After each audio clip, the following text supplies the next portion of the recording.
말씀 누가복음 15장 12절에서 24절 말씀 중심에서 아버지께로 돌아가니라라는 제목으로 함께 말씀을 통해 은혜 나누기를 원합니다. 우리가 가정의 달을 지금 살아가고 있습니다.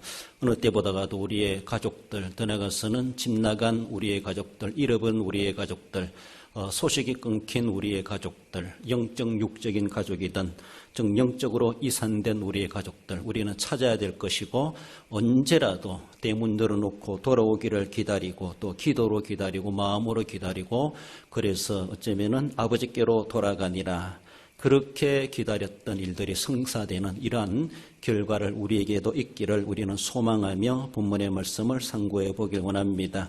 아버지께로 돌아간다. 이 아버지는 오늘의 단순한 육신적인 아버지라기보다 상징성을 가지고 있다고 말할 수 있는데 하나님께로 돌아간다. 가정으로 돌아간다. 신앙을 회복한다. 본질로 회복한다. 한마디로 정상적이지 못한 것들이 정상화되어 가는 것, 그 하나의 처소를 가리켜서 아버지 이렇게 말을 할 수가 있습니다. 우리로 보면은 교회를 떠난 사람이 교회로 다시 돌아오는 것이죠. 집 나간 아들이 아버지께로 돌아오는 것입니다. 망나니같이 살아가던 아들이 집에 있다 할지라도 그렇게 방탕하는 아들이 철들어 가지고 아들 노릇할 수 있는 것, 이것이 바로 아버지께 돌아오는 것이다 라는 것입니다. 돌아간다고 하는 것은 회개를 의미하기도 하고 회복을 의미하기도 하고 사명을 찾고 감당해가는 정상화되어가는 그런 모습을 보여주고 있죠. 이 과정은 모든 사람들이 겪어야 하는 그런 과정이기도 하고 모든 사람들이 지금 어느 순간인가 이런 어느 시점인가 그 과정에 다 놓여져 있습니다. 아직도 세상 끝에서 제 소견에 오른 대로 살아가는 그 과정에 있는 사람이 있는가 하면은 배고프고 굶주리고 갈등을 느끼며 내가 이렇게 저렇게 살아갈 수 있을까 미래를 걱정하고 현실을 걱정하면서 탕자의 우리 가정을 바라볼 때 이제 갈등을 느끼는 허랑방탕하고 가진 것 없고 아버지가 생각나는 그런 시점에 놓인 사람들이 있고 염치불구하고 난 아버지께 갈 수밖에 없다. 살기 위해서 가야 된다. 그래서 이미 출발한 사람도 있을 수 있고 이미 대문간 앞에 찾아오는 사람도 있을 수 있지 않겠는가라고 볼 수 있는데 넓게 바라본 세상에는 모든 사람들이 아버지 집에서 나왔고 이제 아버지 집으로 다시 돌아가야 될 하나님으로 말미암고 하나님으로서 나와서 하나님으로 말미암고 하나님께로 돌아가느니라. 로마서 11장 36절에서 말해주는 것처럼 결국은 다 돌아가야 됩니다. 지금 어느 중간에 가 있는지 모르지만은 우리는 부지런히 하나님께로 돌아가는 아버지께로 돌아가는 그런 과정이 있고 또 돌아온 아들은 그 아버지 품에서 반지 끼고 가락지 끼고 목욕하고 때때옷을 입고 아들 노릇하고 있는 이것을 우리는 하고 있는 이들도 있다라고 볼 수 있습니다. 이 과정 가운데 아버지께로 돌아가는 것 먼저는 집 나간 아들을 상고해 봅니다. 13절에 둘째 아들이 재물을 다 모아가지고 먼 나라에 가 거기서 허랑방탕하여 그 재산을 낭비하더니 한마디로 아버지께로부터 분리되는 것이죠. 자녀가 장성하여 말씀 것처럼 아내를 만나서 분가해 가는 것은 정상적이고 성경적이고 또 하나님이 생육하고 번성하는 과정 가운데 주시는 하나의 축복의 과정이기도 합니다. 그런 모습인데 오늘 본문에 나오는 둘째 아들은 그런 정상적이가 은혜로운 과정에서 분가하는 것이 아니라 일방적으로 즉 아버지 없어도 살아갈 수 있어 뭐 이런 것이죠. 그러니까 아버지의 슬하에서 아버지의 어떤 룰에서 벗어나고 싶은 그런 마음은 다 있는 것 같아요. 저도 이 육지에서 태어나서 육지에서 산과 들만 바라보고 살다가 바다도 거의 보고 싶기도 하고 도시가 어떤 곳인가 그렇기도 하고 더 나아가서는 아무 목적도 없이 의미도 없이 일단 집 떠나고 싶다 막 이런 마음들이 학창시절에 다 겪어보지 않았겠는가 싶습니다. 어디로 가야 될지 목적지도 없습니다. 왜 가야 되는지 목적지도 없어요. 아무튼 집만 떠나보자 막 이런 가출 유혹들이 우리에게 다 있게 되는 것을 볼 수가 있는데 오늘 본문의 둘째 아들이 좀 그런 데 휘말려 있는 것은 아닌가. 그래서 더 넓은 세계를 바라보면서 거기에 동정해가는 그런 모습 내려가서는 아버지로부터 재산까지 상속받아가지고 가진 돈도 있겠다라고 하며 이런 모습 속에서 아버지로부터 분가해 가는 것을 봅니다. 아버지로부터 영적으로, 육적으로, 지적으로, 정적으로, 의지적으로 아버지와 분리하는 것. 그렇죠. 그래서 이제 아버지로부터 노임을 받는 겁니다. 아버지로부터 해방되는 겁니다. 자유하는 것입니다. 다르게 보면은 이제는 아버지의 말대로 살아가는 것이 아니라 내 말대로, 내 마음대로, 제 소견대로 내가 살아보겠다라는 것. 가정의 전통도, 가문의 유전도, 가문의 역사도 다 잊어버리고 부정해버리고 이제는 나 홀로 내가 나다라고 하면서 자기 방식, 자기 역사를 써가고자 하는 이런 모습 속에서 아버지로부터 일단 떠나는 것을 우선으로 삼고 떠나가는 아들의 그런 모습, 정상적인 분가다 이렇게 말할 수가 없는 상태라고 볼 수가 있습니다. 아버지가 없는 곳, 떠나가서는 아버지가 찾을 수 없는 먼 이국 땅으로 도피하듯이 가버리는 아들의 그 모습을 볼 수가 있습니다. 결혼도 또 보면은 가까이 있으면 좋겠다라는 그런 자녀들도 있는가 하면은 멀리 가 있으면 좋겠다 이런 것도 있겠지만은 이 아들은 아무튼 아버지의 손이 미치지 않는 곳, 아버지가 쉽게 찾아올 수 없는 곳으로 그렇게 가버린 것이 아닌가라고 볼 수 있습니다. 이제는 아버지의 존재라는 것에 대해서 별로 필요성을 느끼지도 않는 그런 모습, 이런 모습에서 나아가는 이 아들의 모습이다라는 겁니다. 이 둘째 아들은 하나의 상징성을 이야기하고 있는데 아담 하와의 범죄로부터 에덴 동산에서 세상으로 쫓겨난 아담 하와의 입장을 이야기해 주기도 하고 거기에서 태어난 모든 아담 하와의 모든 인생의 이런 후손들을 그렇게 상징해 주고 있다 이렇게 말합니다. 한마디로 하나님에게서 떠나가는 자들입니다. 하나님 아버지로부터 분가하겠다는 겁니다. 이젠 아버지의 소리 안 들어도 아버지 안 봐도 나는 내 마음대로 내 인생을 살아갈 수 있다. 즉 하나님 간섭 안 받고 하나님 율법 의식하지 아니하고 나는 살아갈 수 있다. 이런 자신감을 가지고 나아가는 막대먹은 인간들.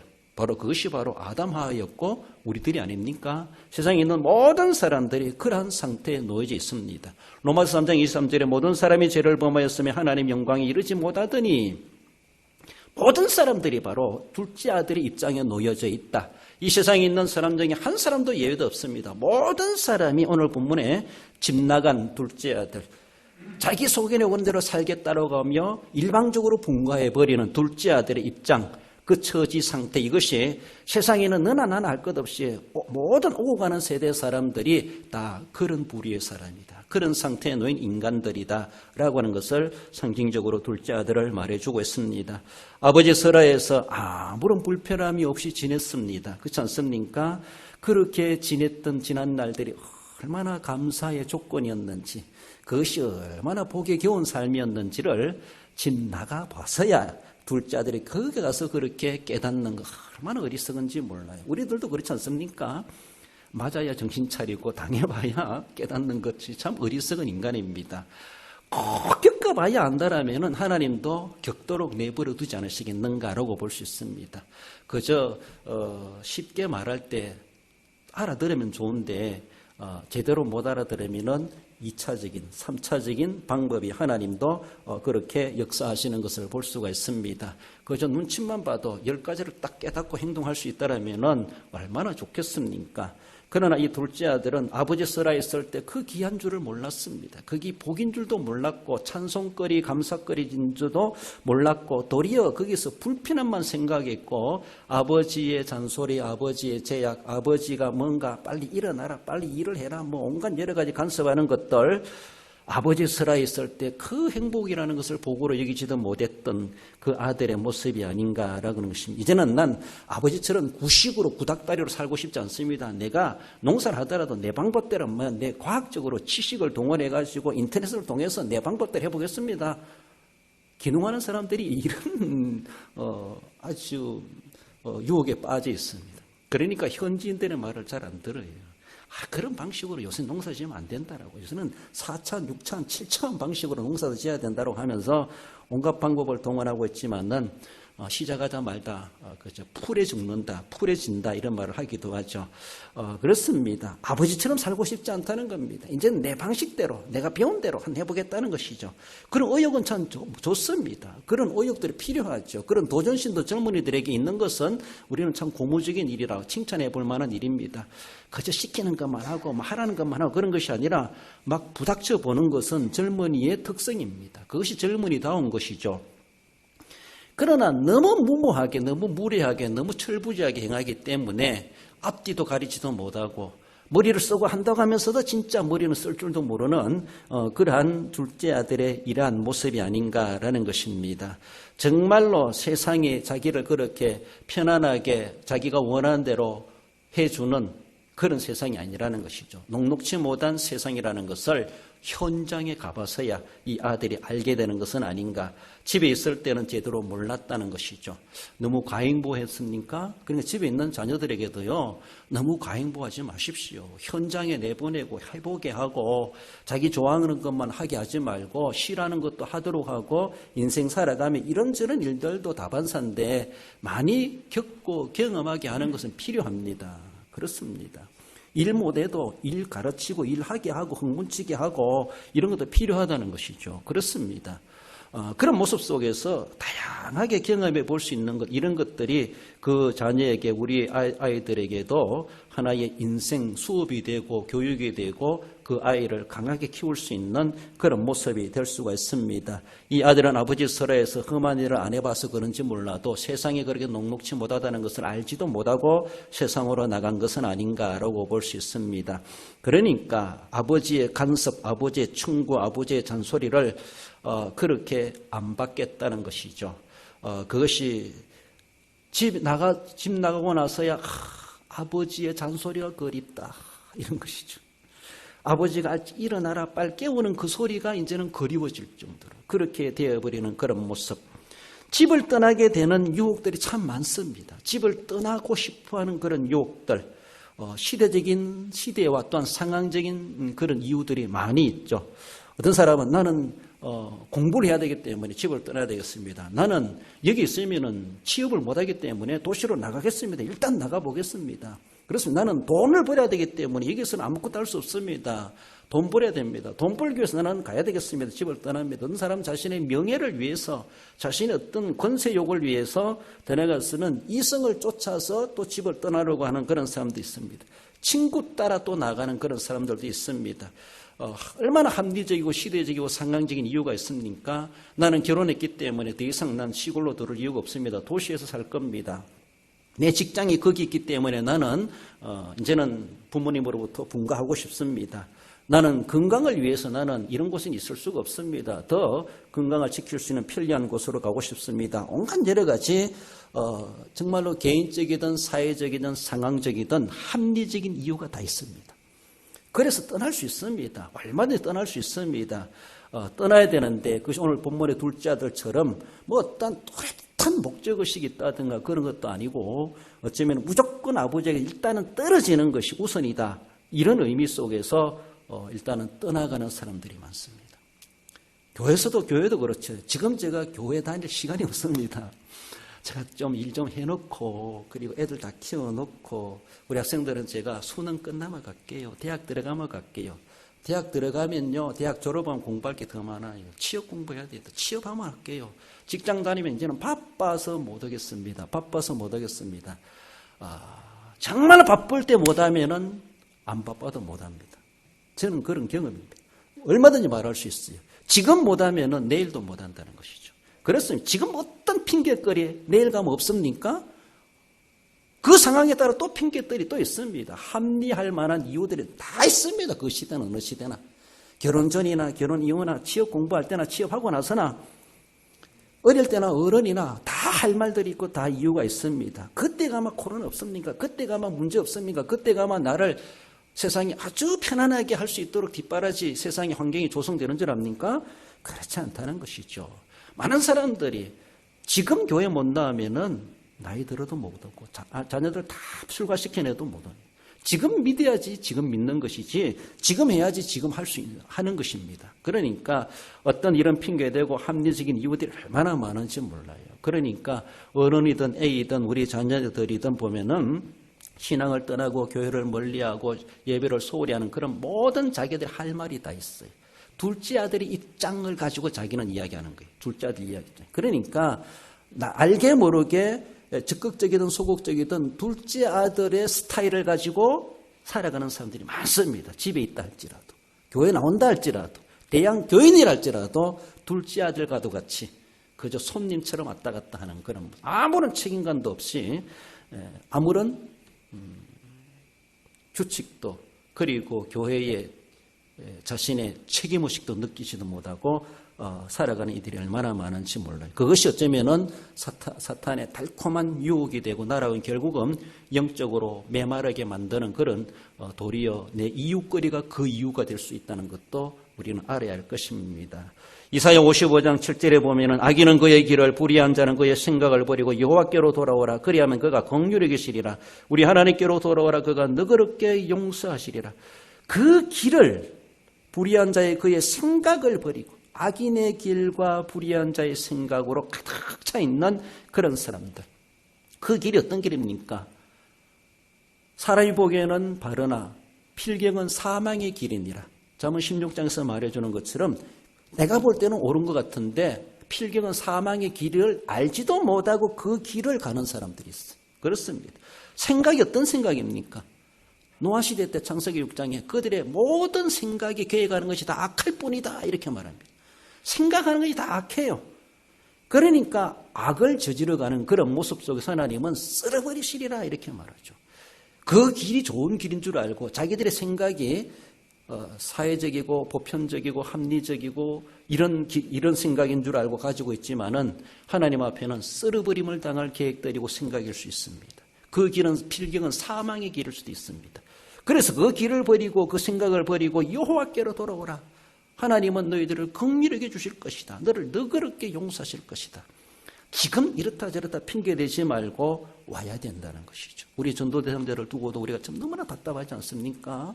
어떻게 할 수도 없고 뭐 강제로 어떻게 할 수도 없고 그래서 하나님 앞에 울부짖고 기도할 수밖에 없고 하나님의 그 심령 녹아주지 않으면은 누가 그를 돌이키고 오게 할 수 있을까?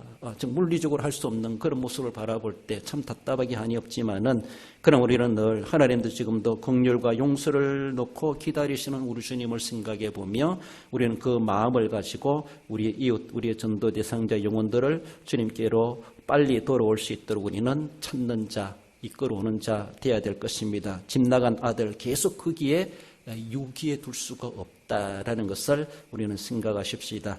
바로 아버지께로 돌아가야 될 그 아들, 집 나간 아들이었음을 말씀합니다. 나아가서는 그 아들은 죽을 상태에 놓인 아들임을 말씀합니다. 17절에 나는 여기서 줄여 죽는구나. 하나님을 떠난 인간들의 모든 현주소가 이렇습니다. 하나님 떠나면은 잘 살아볼 것 같은데 결국은 그의 끝은 절망, 죽음 이것이 그 앞에 놓여져 있습니다. 필경은 사망의 길이라고 말하는 것처럼 그 아버지 품을 떠나나간다는 그 자체가 이미 죽음의 시작이다 이렇게 말할 수 있습니다. 멸망의 시작이다. 지옥의 첫걸음이다 이렇게 말할 수가 있습니다. 얼마나 안타까운지 몰라요. 분가한다고 하는 것은 자수성가. 내가 열심히 해가지고 내 노력으로 한번 성공해 보겠다. 좋죠? 이런 포부를 가지고 그래 당당하게 집을 떠나야죠. 그래 가출할 수 있어야 돼요. 정당성 있는 가출. 내가 나가서 신문팔이를 하든 구두닦기를 하든 우유를 돌리든 해가지고라도 막 반쯤 앉아가지고 열심히 내가 자수성가하겠습니다. 막 이런 포부를 가지고 나갈 필요가 있습니다. 얼마나 좋아요. 그렇잖아요? 그러니까 입신양명 나가서 내가 출세하겠습니다. 그래서 내가 아버지 앞에 부끄러움 없는 아들로 거미환영하겠습니다. 막 이런 자세로 나아간다라면 얼마나 좋을까요? 그래 나아가는 둘째 아들. 사실 나갈 때는 내가 성공할 것이다. 난 이렇게 할 것이다. 막 이런 마음이 있었을 겁니다. 아버지보다 더 잘 살 것입니다. 아버지 걱정할 것 없다면 내가 나가서 정말로 든든하게 살고 보란듯이 내가 돌아오겠습니다. 이런 마음이 있기 때문에 아버지로부터 당당하게 재산 달라 해가지고 나아가는 것. 그렇지 않습니까? 적어도 이런 포부는 둘째 아들에게 있었다고 볼 수가 있습니다. 장성하에서 부모를 떠나 분가해 가는 것은 아주 정상적이고 사회인으로서 한 사회인으로 자리매김하는 것은 필요합니다. 계속 내 서라에 내 품 안에 가둬둘 수 없어요.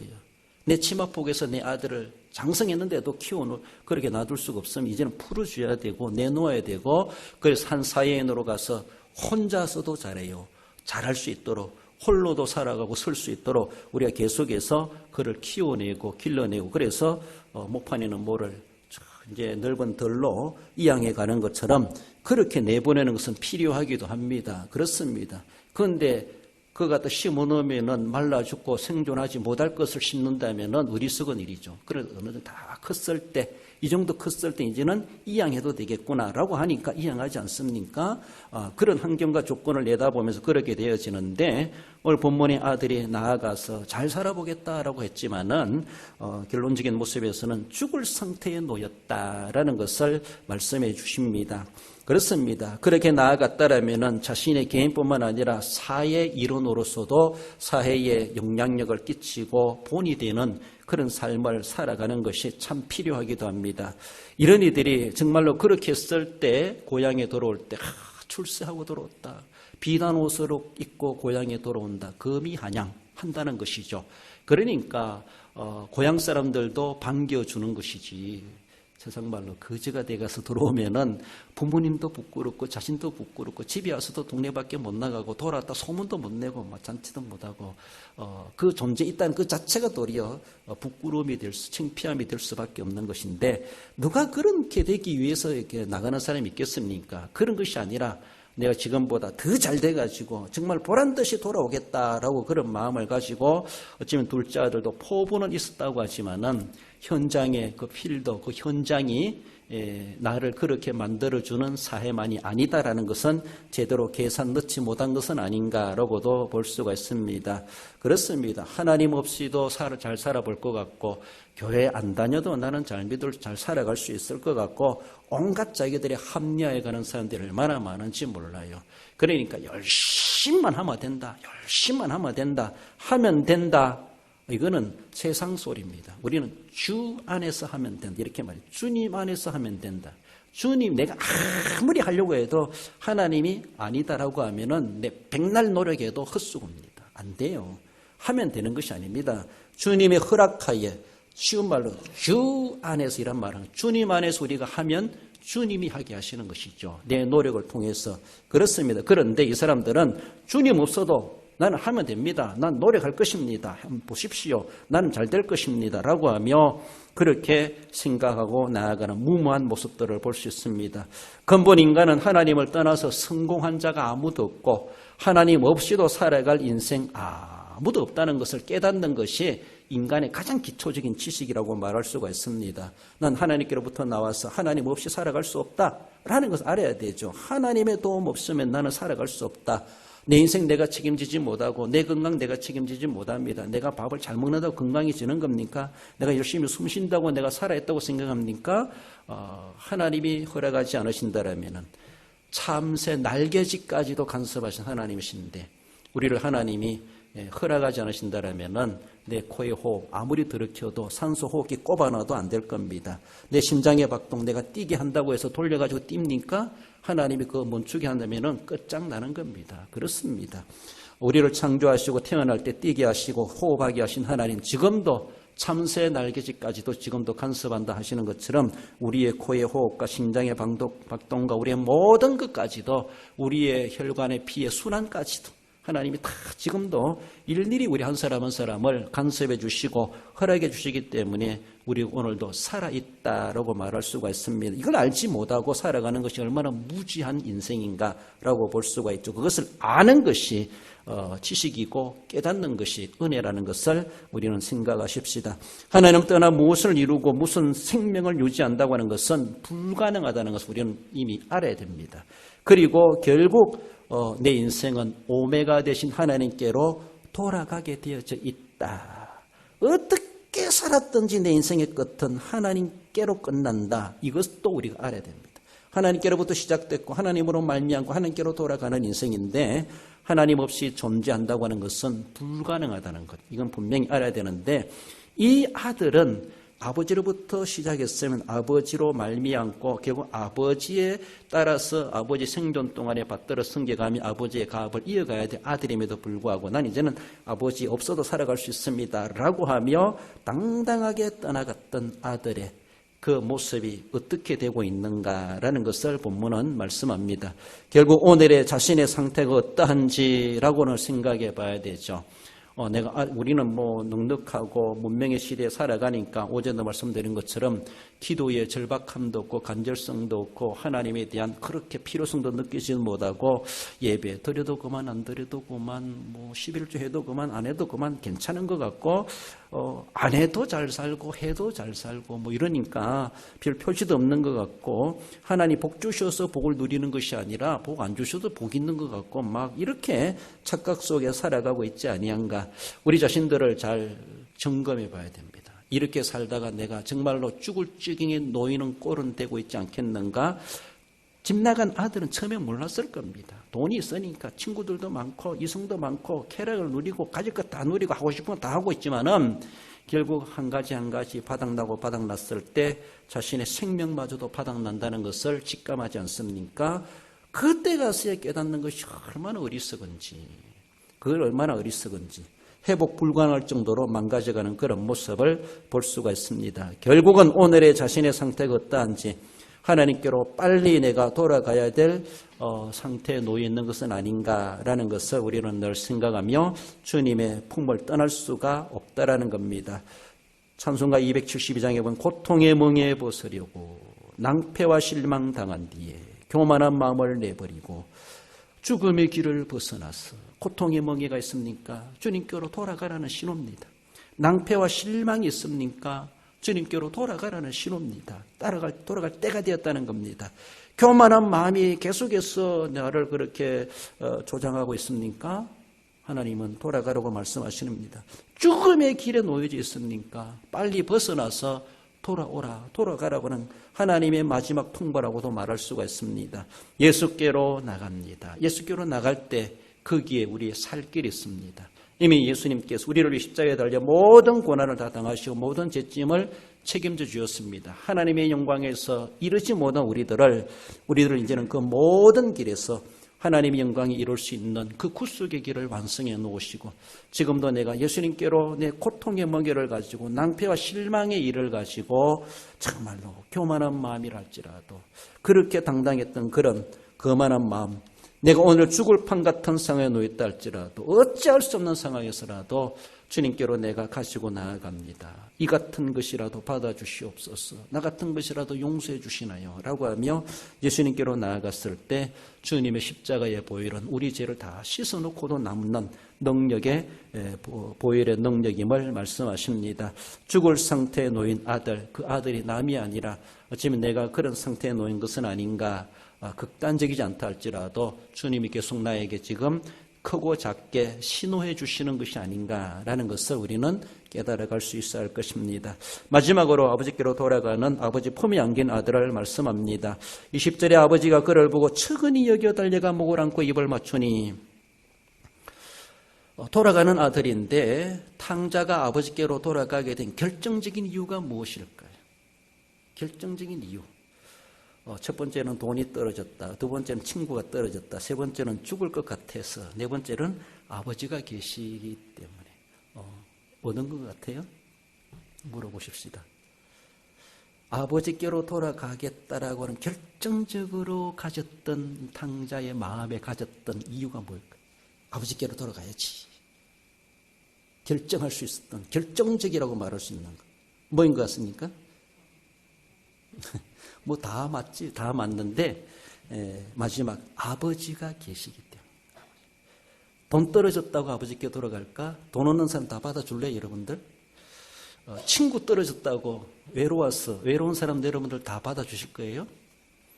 죽을 것 같아서 죽을 것 같으면 살려줘야 되는데 강도 만난 사람 사마리아 사람이 살려주는 것처럼 받아줘야 되죠. 그것도 이유가 되겠지만은 그러나 나와의 관계된 아버지.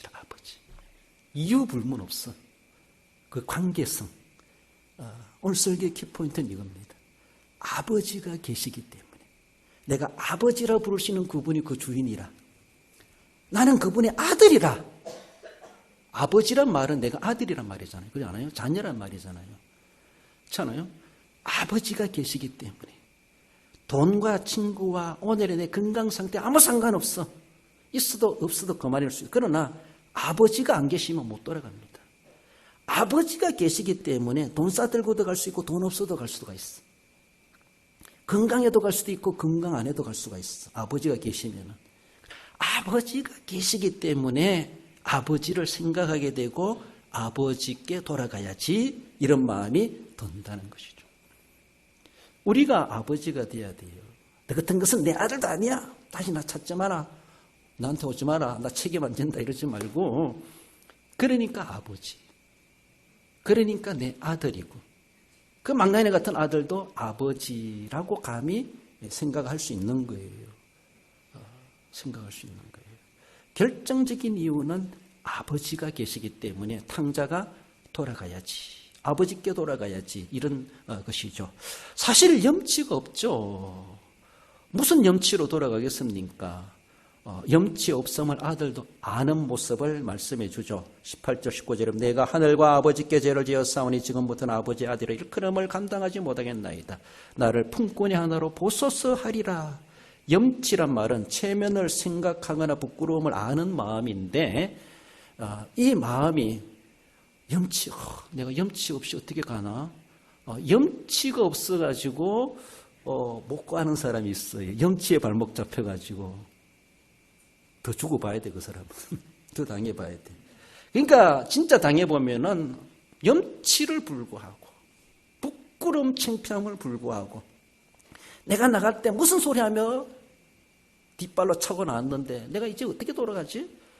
그땐 그때고 지금은 딱 깔아버리고 가야 됩니다. 내가 어떻게 돌아가지? 많은 사람들이 망설이고 있어요. 내가 그 목사님하고 대판 싸웠는데 그 장로님하고 막 이런 관계인데 막 하면서 온갖 걸림돌들이 많이 있죠. 이 아들도 그런 걸림돌을 생각하고 있어요. 내가 나올 때 어떻게 나왔는데 어떻게 내가 돌아가지? 차라리 죽어버리지. 여기서 막 죽고 싶은 마음이 없겠습니까? 그래도 아들은 아버지를 조금 닮은 건 있는가? 그것까지는 자기 생명을 자유한다는 그러지 않고 살겠다라고는 의욕을 가지고 아버지를 생각하고 아버지께로 돌아가는 것을 볼 수가 있습니다. 염치 때문에 주님의 일을 뒷전을 한다든가 못 나선다든가 해야 할 일을 안 한다면은 그만큼 불행입니다. 때로는 우리가 조금 당당해지고 뻔뻔해질 필요가 있습니다. 때로는 하나님 앞에 하나님 없으면 나는 안 됩니다. 다윗도 엄청난 죄를 짓고도 내게서 성령을 거두지 마옵소서. 그렇잖아요. 죄 지은 거 책망받으면서도 하나님 앞에 회개하면서도 그래도 내게 성령은 거두지 마시옵소서라고 막 철판 깔고 기도하지 않습니까? 너무나 귀한 것이기 때문에. 그렇습니다. 때로는 우리가 좀 이렇게 파렴치한 것처럼 하나님 앞에 이러한 자세도 때로는 용기 있게 가질 필요가 있습니다. 너무나 극단적인 내용이기 때문에 그렇지 않습니까? 염치나 체면이 우리의 발목을 잡기도 하고 자존심이나 부끄러움이 발목을 잡기도 하고 가면 나는 큰 벌을 받을 텐데 책망받을 텐데 징계 받을 텐데 그것 때문에 나 잡히면 감옥 가는데 이러니까 자수 못하고 집에 못 가는 사람. 내가 죗값을 치르리라. 이런 마음 가지고라도 가야지.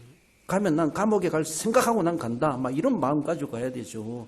그래서 감옥에 가면 죽진 않잖아요. 그것처럼 염치 체면 불구하고 자존심 부끄러움 불구하고 책망이나 가면은 잡혀서 감옥 갈 것 불구하고라도 나는 가야지. 그래서 가는 겁니다. 그래로 가는 겁니다. 그래서 못 간다면 오늘 보면은 탕자못도 못한 사람이에요. 탕자못도 못한 사람. 그럼 탕자보다 낫다라고 하는 사람은 탕자 같은 사람이다. 탕자보다 낫다는 사람은 그러함에도 불구하고 하나님을 생각하고 옛 첫사랑을 생각하고 첫 믿음을 생각하고 내가 하나님께로 돌아가야지. 염치불구하지만은 그래야지 그래도 탕자만큼 되는 거예요. 탕자보다 낫다라면은 정말로 더 나은 우리의 모습이 돼야 되죠.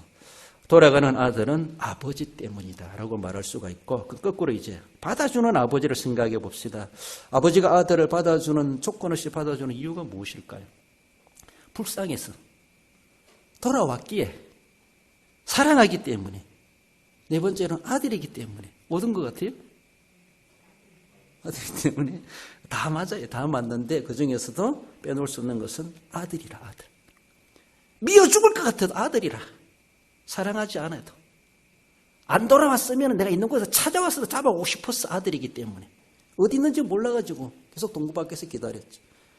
안 불쌍해도 거지가 안 됐어도 받아줍니다. 불쌍해서 받아줄 수 있겠지만 그건 인정적이죠. 그러나 아들이라, 아들. 아들의 녀석이 어떤 꼴로 왔다 할지라도 다른 거 따지지 않지 않습니까? 집에 있는 아들이나 밖에 있는 아들이나 착한 아들이나 막대한 아들이나 아버지는 동일하게 대해주는 그런 모습을 볼 수가, 이것이 하나님의 마음을 이야기해 줍니다. 하나님의 사랑을. 그렇습니다. 먼저 믿은 사람이나 늦게 믿은 사람이나 구원은 동일한 것처럼 먼저 믿은 사람이 억울한 것 같지만 억울하게 생각하지 마십시오. 상급은 달라지니까. 그러니까 아버지가 조건 없이 받아주는 이유가 있더라면은 그의 상태가 문제가 아니라 아들이라는 거예요. 관계라는 것이 그만큼 중요합니다. 그렇습니다. 부모와 자녀의 관계가 불가분리의 관계입니다. 아무리 못돼 먹은 부모, 못돼 먹은 자식이랄지라도 그래도 하나님이 맺어주신 부자 관계, 부모 자녀 관계입니다. 이것에 대해 우리는 결국 천륜이라 이런 말이죠. 이걸 어기면 안 됩니다. 그러니까 어느 누구보다도 내 자식이니까 내가 감싸줘야지, 이런 자세. 하나님과 선민 이스라엘. 누가 뭐래도 선민에 대해서는 하나님이 관리하십니다. 이스라엘을 누가 함부로 침범하거나 이스라엘을 함부로 다룬다거나 하면 안 돼요. 그러니까 하나님이 하나님의 자식들, 하나님의 선민들을 관계, 내 자식이기 때문에 내가 때려도 내가 때리는 거예요. 망하게 해도 내가 망하게 하는 거예요. 하나님은. 살려도 하나님이 살리는 겁니다. 하나님과의 관계이기 때문에 그래요. 하나님과의 관계.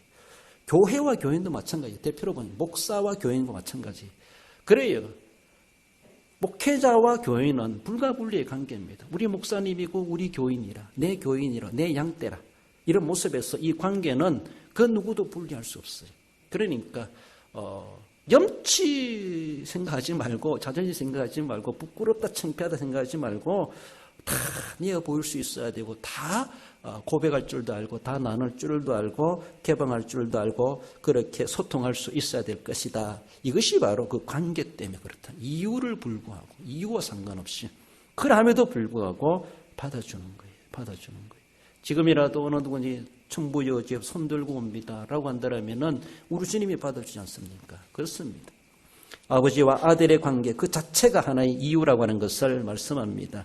그렇다면은 아버지도 그렇고 아들도 그렇고 우리는 정말 좀 속이 넓은 사람이 되어야 되고 통 큰 사람이 되어야 되고, 그리고 성격이 할 수 있는 좀 화통하다 막 이런 모습이 필요하대. 뒤가 깔끔하다, 참 쿨하다, 시원시원하다, 그렇죠? 이런 모습이 돼야 되죠.